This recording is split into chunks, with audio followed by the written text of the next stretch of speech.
इस कार्यक्रम के पुण्यार्जक हैं आयोजक श्री अबुर्द गिरिराज जैन श्वेतांबर तपा गच्छ गगन उपाश्रय ट्रस्ट, पिपली बाजार, इंदौर। सहयोगी समग्र जैन श्वेतांबर श्री संघ, श्री जैन श्वेतांबर मालवा महासंघ, नवरत्न परिवार, इंदौर।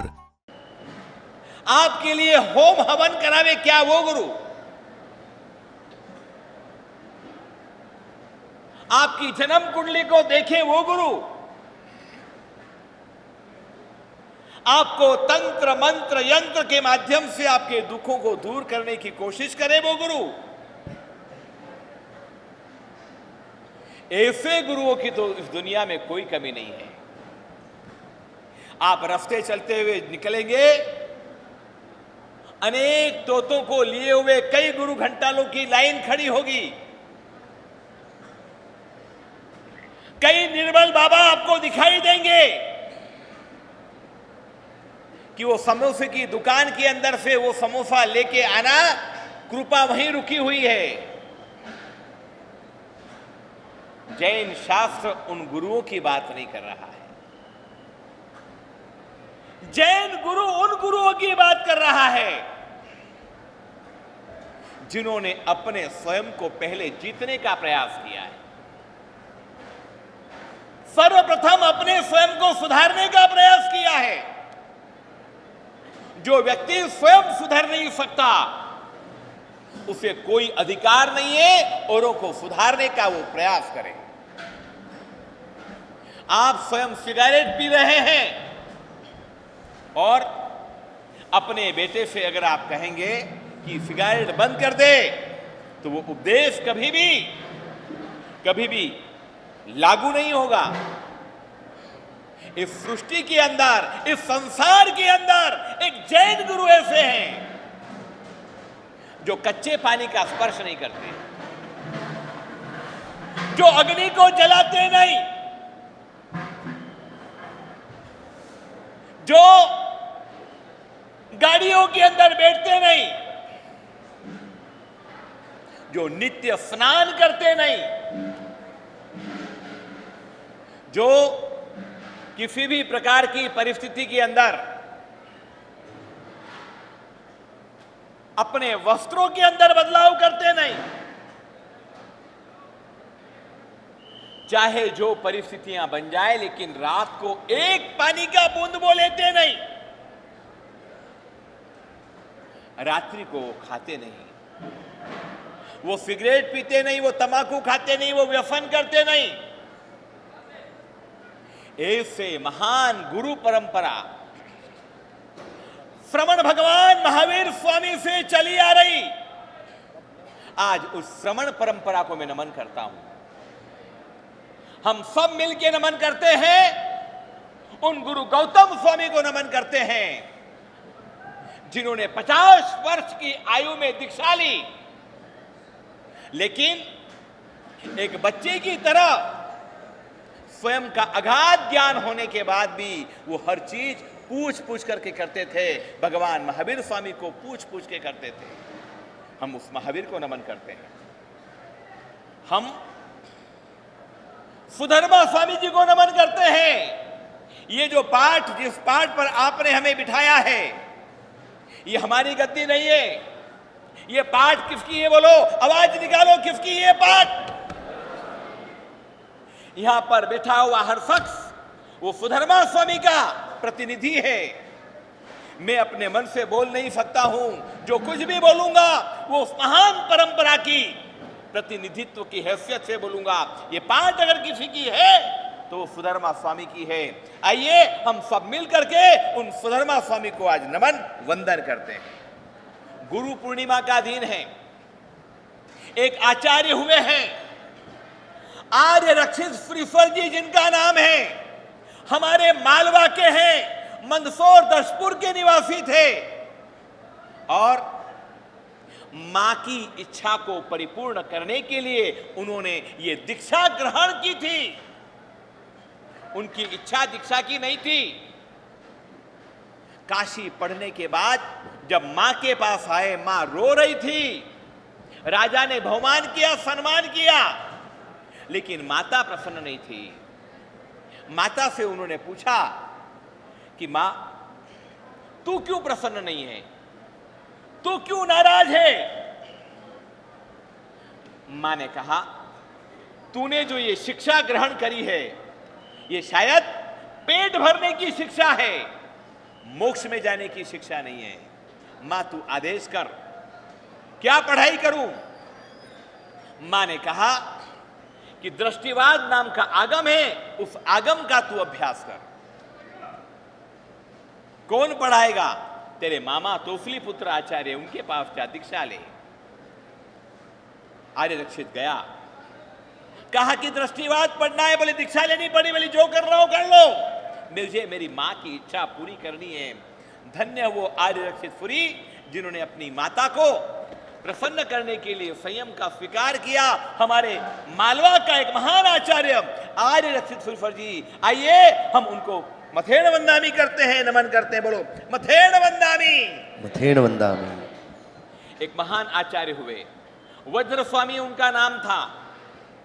पलने में झूल रहे थे और झूलते झूलते उनको जाति स्मरण ज्ञान हुआ और उन्होंने संयम का भाव प्रकट किया। 3.5 साल की उम्र में दीक्षा ली। वो वज्र स्वामी जी भी मालवा के थे, महान दिग्गज आचार्य हुए थे अपने मालवा के। आज गुरु पूर्णिमा के अवसर पर उन वज्र स्वामी जी को आइए मथेण वंदामी, मथेण वंदामी हम नमन करते हैं। एक महान आचार्य हुए हैं कलिकाल सर्वज्ञ गुरु हेमचंद्राचार्य जी, 3.5 करोड़ श्लोकों की जिन्होंने रचना करी थी। गुजरात के 3 महाराजाओं को जिन्होंने प्रतिबोध किया था, सिद्धराज जयसी को जिन्होंने प्रतिबोध किया था, राजा मिनल देव को जिन्होंने प्रतिबोध किया था, राजा कुमारपाल को जिन्होंने प्रतिबोध किया था, ऐसे कलिकाल सर्वज्ञ गुरु हेमचंद्राचार्य जी, हम सब मिलकर के हाथ जोड़िए, हम मथेण वंदामी नमस्कार करते हैं। एक महान आचार्य हुए हैं, अभूतपूर्व आचार्य हुए हैं, जिनका नाम था आचार्य सिद्धसेन दिवाकर सुरफर जी। अवंतिका की नगरी के अंदर राजा विक्रमादित्य को जिन्होंने प्रतिबोध किया और जिन्होंने प्रतिबोध करके शिवलिंग के अंदर से पार्श्वनाथ परमात्मा को जिन्होंने प्रकट किया था, कल्याण मंदिर स्तोत्र की जिन्होंने रचना करी थी, आइए आज उन आचार्य जी को याद करते हैं। उनका नाम था आचार्य सिद्धसेन दिवाकर सुरफर जी। आज गुरु पूर्णिमा के दिन आइए हम सब मिलकर के उनके चरणों में नमन करते हैं, उनको वंदन करते हैं। एक महान आचार्य हुए थे आचार्य मानतुंग सुरफर जी। आप सभी को मालूम है, भक्तामर का पाठ आपको पता है, भक्तामर प्रणतमौलि मणि प्रभाणाम मुद्योतकम दुरितपा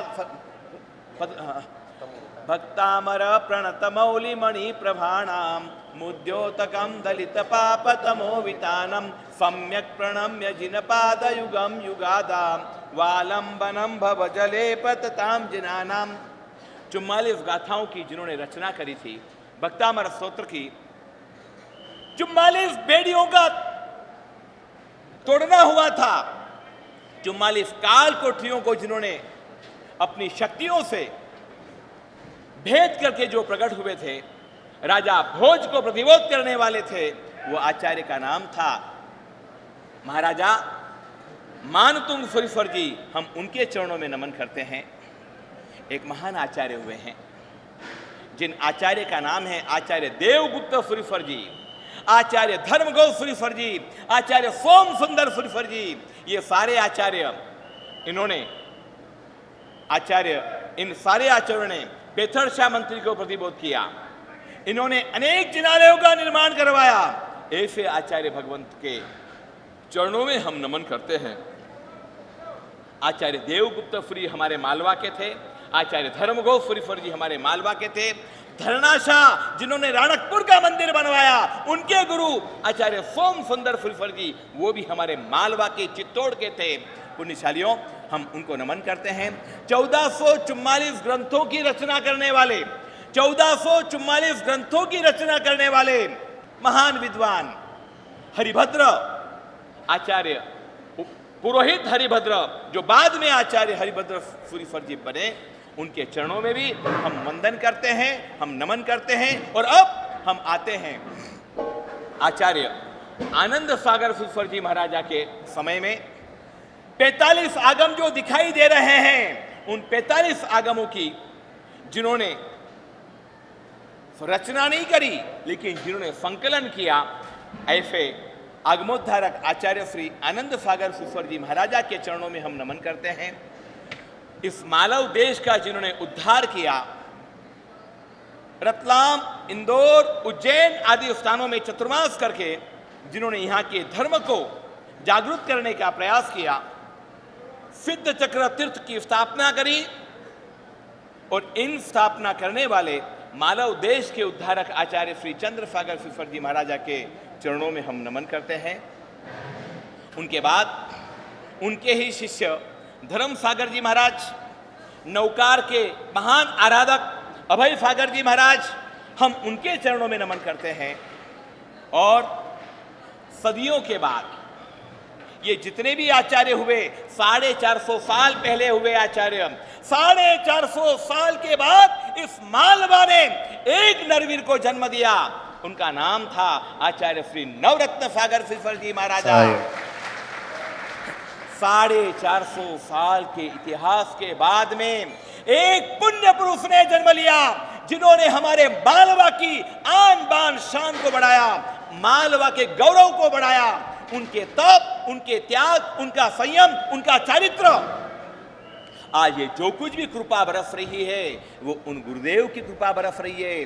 सच्चाई तो ये है कि विश्वरत्न सागर तो एक खोटा सिक्का था, मैं तो खोटा सिक्का हूं साहब, लेकिन ये खोटा सिक्का भी अगर आज चल रहा है ना, अरे चल नहीं रहा है, दौड़ रहा है ना, उस गुरु का प्रताप है, उस गुरु नवरत्न की। बोलिए नवरत्न सागर श्री गुरुदेव की। आज उन गुरु के चरणों में हम सब नमन करते हैं। गुरु वो प्राण होता है, गुरु वो आधार होता है। अगर आपकी जिंदगी में अगर गुरु नहीं है तो आपका मार्गदर्शन करने वाला इस दुनिया में और कुछ नहीं हो सकता है। आइए आज इस गुरु पूर्णिमा का जो लाभ लिया है, श्री राजमल जी, अमृतलाल जी, अटाहेड़ा परिवार ने लाभ लेकर के अपने पुण्य को अर्जित करने का साहस किया है। मैं इनके भावों की अनुमोदना करता हूं। भविष्य में भी इस गुरु के प्रति इनके उल्लसित भाव रहे, ऐसी मंगल में प्रेरणा करता हूं। मैं कल परसों द्वारकापुरी गया था, जहां पर हमारे फाजी वरिया श्री कल्पद्रुमा श्री जी महाराज साहब जी का चतुर्मास वर्तमान में चल रहा है। वहां पर गया, सिंपल सी इनको प्रेरणा दी और इन्होंने प्रेरणा को झेल लिया। मैं इनकी भावों की अंतःकरणपूर्वक अनुमोदना करता हूं। और अब हमारे छोटे छोटे संत हैं साहब, वो दो शब्द बोलना चाहते हैं। एक हमारे उज्जैन के बहुत बड़े कविराज हैं, कैलाश जी तरल हैं। आचार्य गुरुदेव नवरत्न सागर जी की असीम कृपा जिनके ऊपर बरस रही है। मैं कैलाश जी तरल, जिन्होंने दिल्ली के लाल किले के ऊपर अपनी कविताओं का शंखनाद किया था, वे कभी भी अभी यहाँ पर उपस्थित हैं। लेकिन सर्वप्रथम मैं हमारे छोटे छोटे बाल मुनियों को निवेदन करूंगा, आग्रह करूंगा। सर्वप्रथम हमारे राजर्षि रत्न सागर जी महाराज साहब हैं, वे दो शब्द अपनी भावों की अभिव्यक्ति प्रस्तुत करें। किस बात का अवसर आया है, आप बोलिए ना, थोड़ा बोलेंगे तो पाएंगे। जहां नहीं बोलना होता है वहां हम भरपूर बोलते हैं,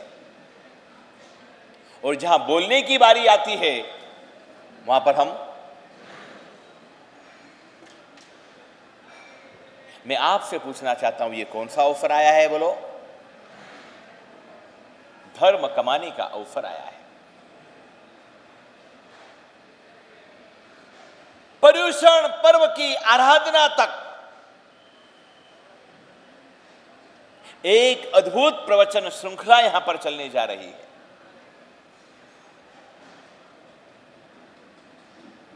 आज पूर्णिमा के बाद एकम है और कल से हमारे सूत्र का वांचन यहां पर चालू होगा। उत्तराध्ययन नाम का आगम हम यहां पर समझेंगे।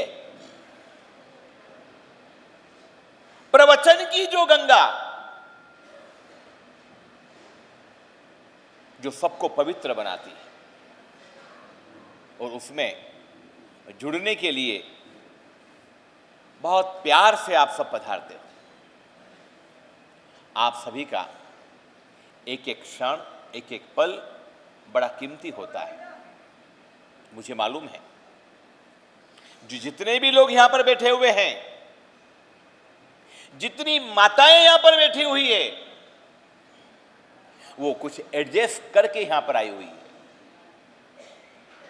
जैसे कि टिफिन उसका एडजस्ट कर लिया, दोपहर का खाना उसका एडजस्ट कर लिया, सुबह के नाश्ते को कुछ एडजस्ट कर लिया, सेटिंग कर लिया। अरे कुछ बहनों ने तो ऐसा सेटिंग किया कि एक घर के अंदर देरानी जेठानी दोनों थे। एक दिन एक की बारी होती थी, दूसरे दिन दूसरे की बारी होती थी। कल ही मुझे पता चला कि एक बहन ने दूसरी से कहा कि यार देख, तू तो प्रवचन में जाती नहीं है, एक काम कर, 2 महीने की मेरी बारी तू कर ले, उसके बाद तेरी बारी 2 महीने की मैं कर लूंगी। धन्य है उन लोगों की भावनाओं का मैं अनुमोदन करता हूं कि जो इस प्रकार के भावों को लेकर के आगे बढ़ रहे हैं। धर्म है क्या? जीवन जीने की स्वाभाविक प्रक्रिया का नाम है धर्म। धर्म का मतलब होता है नेचर, धर्म का मतलब होता है स्वभाव, धर्म का मतलब होता है प्रकृति। पानी, बताइए पानी की प्रकृति क्या है? बोलिए, अरे बोलो क्या है? पानी की प्रकृति बहना नहीं है, पानी की प्रकृति है शीतलता।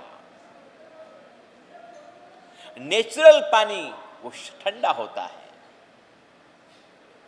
हां, अगर उसको ढलान मिले तो क्या हो जाता है? वो बहता है। जैसे नदी का पानी बहता है। आप बताइए नदी का पानी क्यों बहता है? रीजन बताओ, बताओ कारण बताओ। इसलिए कि उसको क्या मिल रहा है?